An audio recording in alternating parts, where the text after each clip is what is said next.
मित्रों, आज का दिन हम सबके लिए सुशासन दिवस के दृष्टि से बहुत महत्वपूर्ण है। देश की दो महान विभूतियों का आज जन्मदिन है। ये दो महान विभूतियां देश के पूर्व प्रधानमंत्री भारत रत्न श्रद्धेय अटल बिहारी वाजपेयी जी और इस देश के अंदर स्वाधीन भारत के अंदर भारत की शिक्षा पद्धति कैसे होनी चाहिए, पराधीन भारत में ही 1916 में काशी हिंदू विश्वविद्यालय की स्थापना करने वाले प्रख्यात समाजसेवी स्वतंत्रता संग्राम सेनानी पंडित मदन मोहन मालवीय जी, भारत रत्न पंडित मदन मोहन मालवीय जी की भी आज जयंती है। इन दोनों महापुरुषों की इस पावन जयंती के अवसर पर मैं इन दोनों महापुरुषों के द्वारा राष्ट्र सेवा के लिए किए गए कार्यों को कोटि कोटि नमन करते हुए इन दोनों महापुरुषों को प्रदेश शासन की ओर से विनम्र श्रद्धांजलि भी अर्पित करता हूं।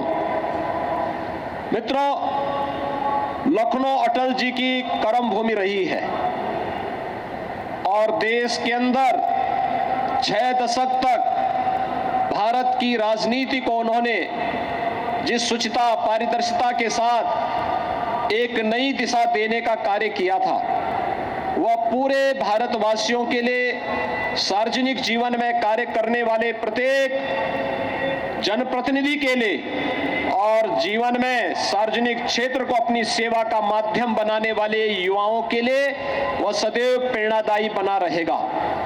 आज अटल जी भौतिक रूप से हमारे बीच में नहीं है, लेकिन अटल जी की प्रेरणा हम सबको एक नई दिशा निरंतर देती रहती है।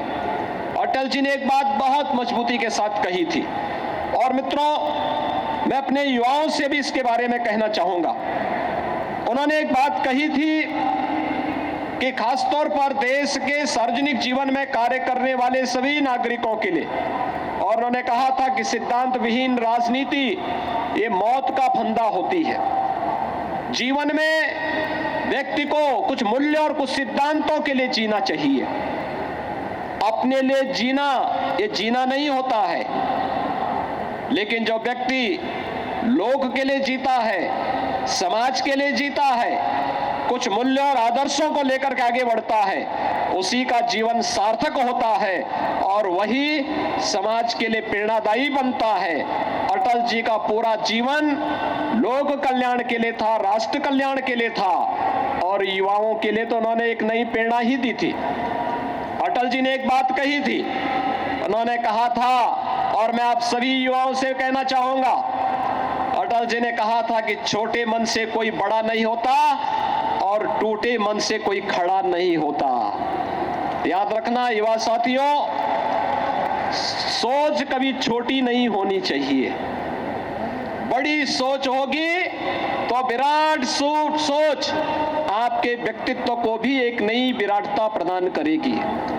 संकुचित सोच एक संकुचित दायरे में हमें कैद करके रखती है और ये संकुचित सोच हमें न घर की रखती है न घाट की बनाती है और इसीलिए विराट सोच के साथ खड़ा होने की एक जज्बा हमारे मन में होना चाहिए और कभी भी जीवन में हताशा और निराशा को अपने सामने नहीं पटकने देना चाहिए। इस जज्बे के साथ जब हमारा युवा साथी कार्य करेगा तो दुनिया के अंदर सब कुछ कर देगा जो अपने समय में इस देश के तमाम युवाओं ने करके दिखाया है। और मैं आज इसी आह्वान के साथ अटल जी के जन्म दिवस पर, इस सुशासन दिवस के अवसर पर उत्तर प्रदेश के अपने सभी युवाओं को अटल जी की उन भावनाओं का प्रतिनिधित्व करते हुए, देश के यशस्वी प्रधानमंत्री नरेंद्र मोदी जी की भावनाओं को आगे बढ़ाते हुए एक नए जज्बे के साथ खड़ा होने के आह्वान के साथ ही आप सबका आह्वान करने के लिए मैं और भारत सरकार के शिक्षा मंत्री और प्रदेश सरकार के हमारे तमाम माननीय मंत्रीगण आज इस मंच पर यहां पर आए हैं, जहां पर उत्तर प्रदेश के हर जनपद से युवाओं की उपस्थिति है और एक साथ प्रदेश के युवाओं को हम लोग तकनीकी दृष्टि से दुनिया के सामने प्रस्तुत करने के लिए आज इस टैबलेट और स्मार्टफोन वितरण की कार्रवाई को आगे बढ़ाने का कार्य कर रहे हैं। मैं इस अवसर पर आप सभी युवाओं को बधाई देता हूं। मित्रों, हम लोगों ने पिछले लगभग 1.5 साल से अधिक समय को वैश्विक महामारी कोरोना को झेलते हुए देखा है।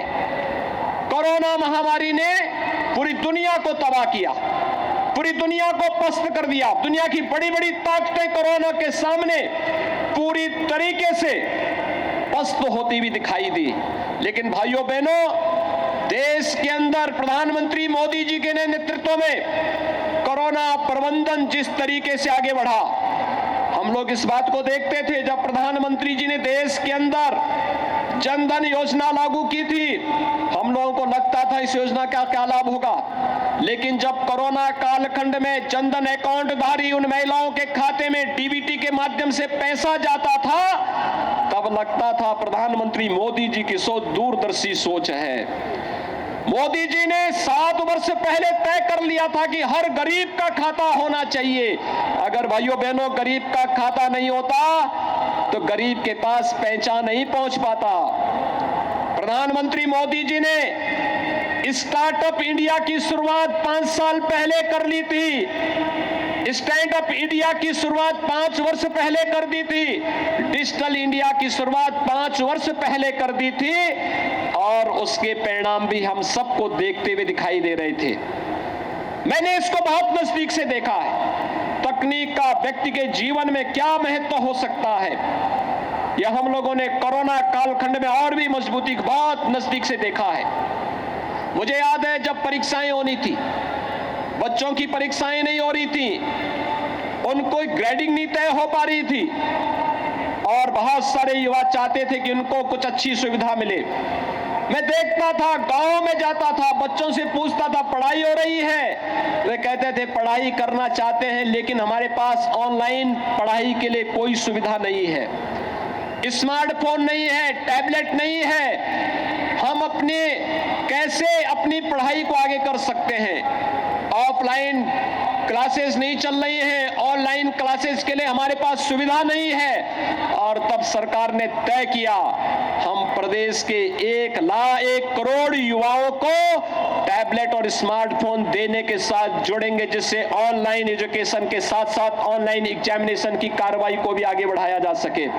और भाइयों बहनों, आज इस कार्यक्रम का शुभारंभ करते मुझे अत्यंत प्रसन्नता की अनुभूति हो रही है कि प्रदेश के सभी 75 जनपदों की उपस्थिति में इस कार्यक्रम को हम आगे बढ़ा रहे हैं। और यहाँ पर हम लोग न केवल अपने छात्र छात्राओं को जो स्नातक और प्रास्नातक में अध्ययन कर रहे हैं उनको, बल्कि प्रतियोगी परीक्षाओं में भाग लेने वाले और प्रदेश की कोचिंग संस्थाओं में, मुझे याद है जब लॉकडाउन प्रारंभ हुआ था, सबसे पहली चुनौती हमारे सामने आई थी कि कोटा में जो बच्चे प्रतियोगी परीक्षाओं की तैयारी कर रहे थे, उन बच्चों के लिए कैसे उनको उनके घर में सुरक्षित लाया जाए। राजस्थान सरकार तैयार नहीं थी सहयोग करने के लिए। मुझे उत्तर प्रदेश से बसेज भेजनी पड़ी थी कोटा, और उन सभी 15,000 बच्चों को सुरक्षित उनके घरों तक पहुंचाने के कार्य किए थे। और भाइयों बहनों, तब मैंने तय किया था, तब हमने अपने अधिकारियों को एक जिम्मेदारी दी थी, और जिम्मेदारी ये दी थी कि अब हमारे प्रदेश के बच्चों को प्रतियोगी परीक्षाओं की तैयारी करने के लिए प्रदेश के बाहर न जाना पड़े, इसके लिए हर कमिश्नरी हेडक्वार्टर पर इसकी व्यवस्था की जानी चाहिए। और भाइयों बहनों, आज 10,000 अभ्युदय कोचिंग की व्यवस्था जो हम लोगों ने प्रदेश के अंदर हर एक कमिश्नरी में की है, अब हम उसके हर जनपद तक ले जा रहे हैं। ऐसे 10,000 प्रतियोगी छात्रों की तैयारी करने वाले अभ्युदय कोचिंग से जुड़े हुए युवाओं को भी स्मार्टफोन देने और टैबलेट की व्यवस्था, फ्री में टैबलेट और स्मार्टफोन देने के साथ आज हम जोड़ने जा रहे हैं। मैं इस अवसर पर इन सबको हृदय से बधाई देता हूं, अपनी शुभकामनाएं देता हूं। भाइयों बहनों, हम सबको एक बात ध्यान में रखना होगा, और वह जब सरकार की नीयत साफ होती है तो काम भी दमदार दमदार दिखता है। सोच ईमानदार तो काम दमदार। मेरी आवाज के साथ आप बोलेंगे, सोच ईमानदार तो।